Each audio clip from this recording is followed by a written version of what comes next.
Oh, what's up, demons and demonettes? Tis I, Atraxi, a demon queen, and today we're gonna talk about the latest hero in our AFK journey, and that is Gerda. Don't you want to relax in the hot spring?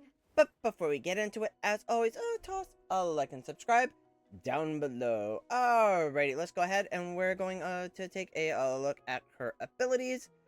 Even though I'm kind of in the way. So we'll just go over it. Anyway, Gerda uses a wooden ladle to splash spring water within a 2-tile radius, healing affected allies for 120 and dealing a 140 damage to the affected enemies. Enemies affected are also put to sleep for 1 second and cannot move or act.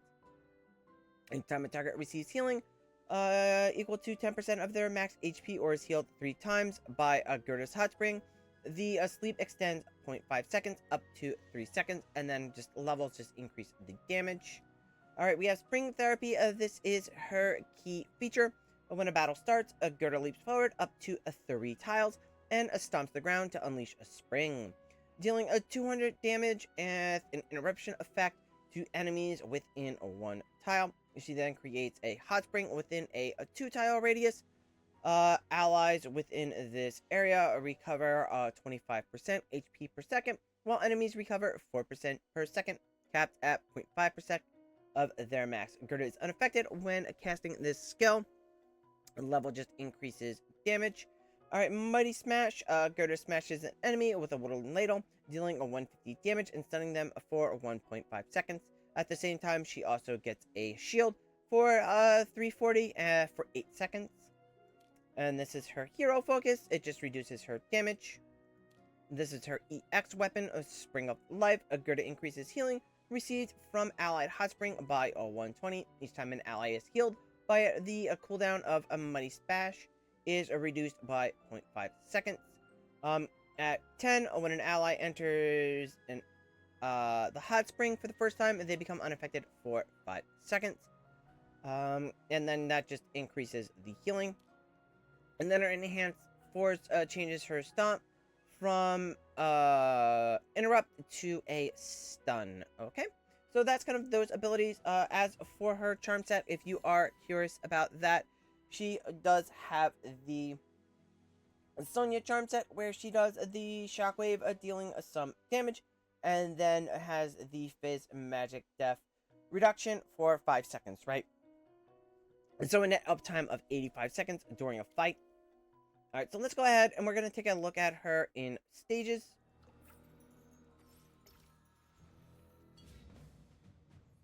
Alright, so now we can kind of see where her hot spring is. So you'll get this icon here.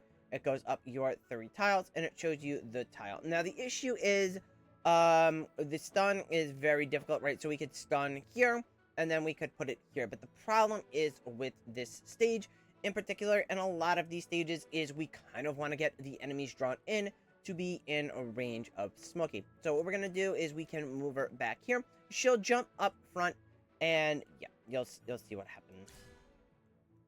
Alright, so again, now we don't have the talent tile, but it's going to be what it's going to be.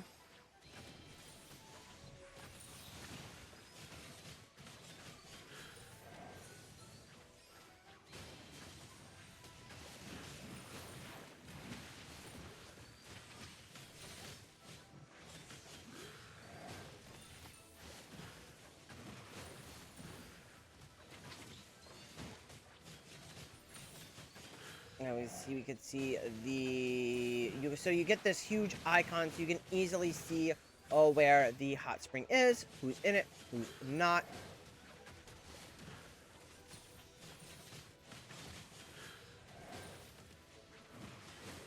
Again, this is a difficult stage, but as you can see, Entendre kind of got healed up all the way on her own just by standing in the hot spring. And it becomes problematic at higher deficit levels. So, yeah, I mean, that's not a fun stage. That when we're at high deficit, it's going to be very difficult anyway. So we could just say that she's not very good at high deficit pushing. Not good in stages overall. One of the issues that we see with her in stages is that tight damage window that we may need to get past the stage, and her healing the enemies becomes problematic. Now, it is worth mentioning that there is some speculation that Faramore, or perhaps a future hero, may have a mechanic that punishes enemies that heal up, but that's currently not a mechanic in the game, so that's not something we can judge the hero off, because right now it just doesn't exist, and we don't know feasibly if we are ever going to get something like that, right? So let's go ahead. We're going to take a look at her in some PvP, and we're going to talk about some of the issues there. So, one of the big questions is if she can counter Aaron. The answer is no. So we go against an Aaron team here, and we'll show you why. Alright, so as you can see, Aaron's ult goes off before Gerda's ability. So it goes Aaron, and then Gerda does her leap. Now, Gerda is unaffected by Aaron in that time frame, and we do get the win there. But we do have a massive Paragon advantage, right? He's only got S+ heroes here. They're not even max EX weapon. He doesn't have max talent tiles. We have max talent tiles. We did run confining. And obviously our Shakir shredded. I mean, even just being carried by the Paragon levels at Atlanta did a fairly decent job here. Yeah, so they were the big carries. So her damage was okay. It wasn't great. It was probably better than some of the other tanks, like better than Aluka, but Aluka's, I think, better. There's two tanks we're going to compare it to in a little while here. But let's take a look at some other fights. So as you can see, we went up against a slightly higher Paragon team. So I did throw in a slightly higher hero with a Lily May in here. But Shakir still does it because we wanted to use our Mauler talent tiles. So let's go ahead and we'll see it in action. So we put her here so she can leap in and stun the group here and focus on the larger group. Right, but again, we had a large Paragon advantage. So, say someone like, compared to someone like Assyrian, who were able to slot in at S+, and still have him be very, very effective against Paragon 3. Paragon 4, that doesn't hold true for Gerda. So here we go against a full Paragon 4 team that has the 30 Wilder, and we're going to run the 30 Mauler, and you'll see how it goes.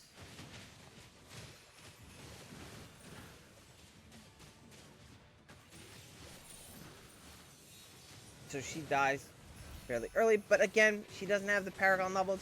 If she had the Paragon levels, she would have more survivability, but I don't think that would have changed the outcome.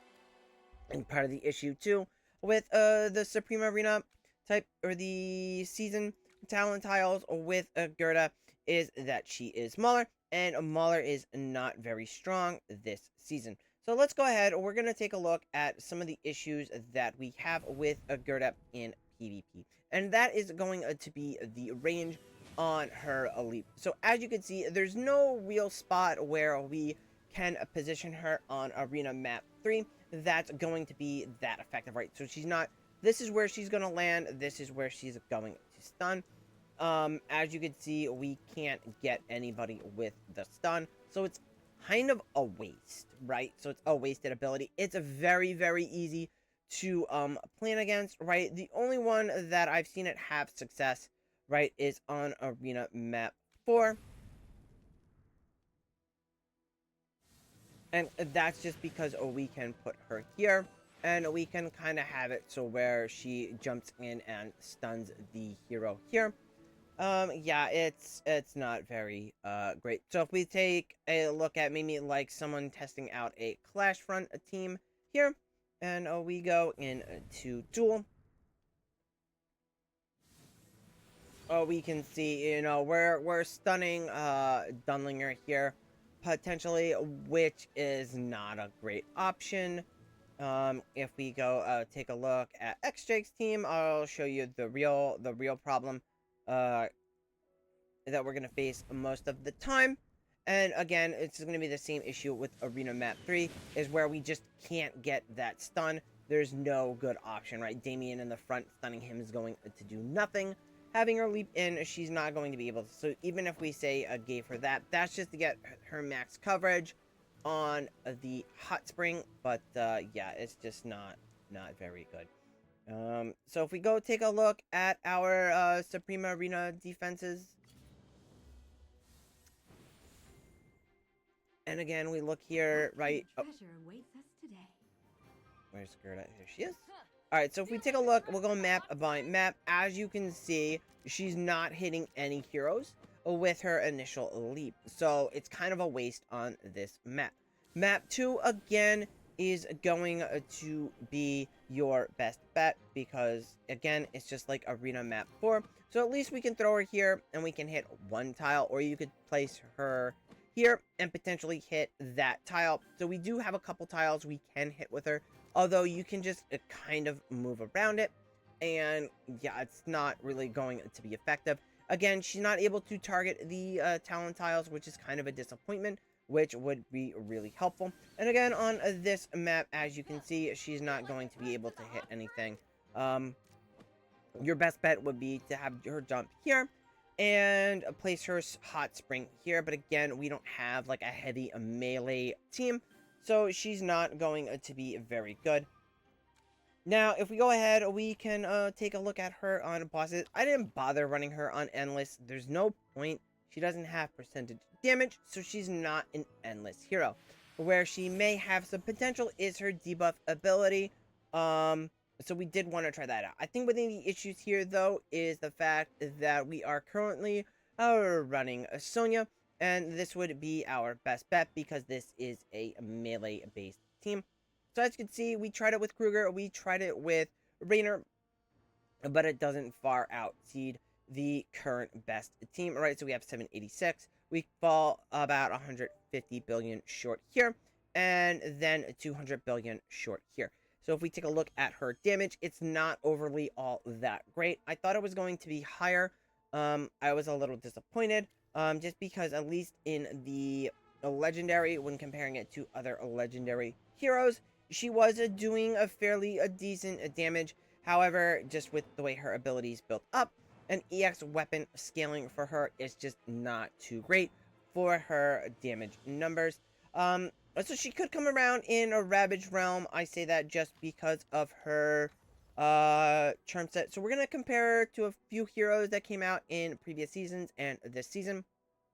So obviously, the number one comparison would be 8-tier tanks, because we've already gotten 2 of those prior to her. We've got Caitlyn, who I have a soft spot because he's like a low-key really, really good. You can run him in the Greatborn comp. It's very baity. It's very good at baiting control teams because they don't see a Lily. They don't see a Dun. But however, the combo of your Ludovic and Caitlyn does a very good job of countering that Aaron Olmis combo, allowing your team to run havoc there. So he's really, really like a low-key, a really good hero.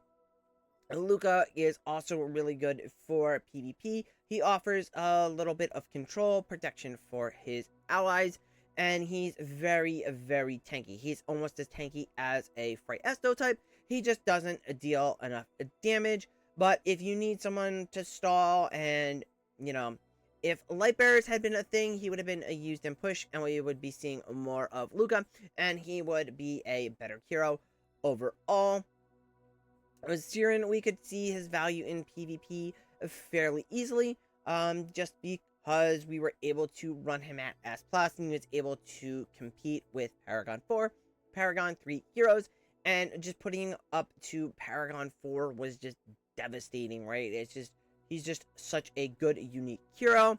Gerda doesn't really offer anything that I think her ability falls flat, and the fact that we need other heroes that don't exist yet, and a function of a hero that doesn't exist yet in game is not very good for this hero.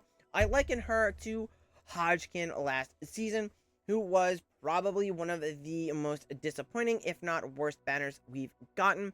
and that's simply because he just didn't pan out well. Like, his abilities sound pretty decent on paper, they just don't work out. He did manage to pop up in a Ravaged Realm, and I think Gerda has the potential to pop up in a Ravaged Realm only because of her charm set, right? Her damage isn't really adding anything.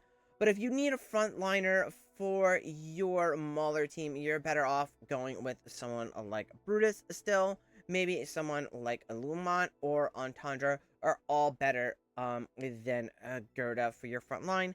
For PvP, if you are in need of that and you are running a Mauler comp, there's just better options out there. So as of now, I gotta rate her as a pass. I didn't have high hopes for her, especially after doing some early testing on a VN server. It's just one of those characters that falls flat. And yeah, just, I don't know, just the fact that, you know, we potentially might get an ability off Faramore, or potentially might get ability off Athalia, or the next Celestial Hypogean to come out. It feels like a bit of copium, so I just can't recommend this hero at this time. If for some reason Faramore's banner comes out and they manage to get that punishing heal mechanic on Faramore and they do combo well together, her banner would still be up. We'd still be able to pull for her in that case. I just don't see it at this time. And that's going to be it for this one. Pass on this hero for now. Save your recruit ups for that next S tier, and I will catch you guys in the next one. Bye!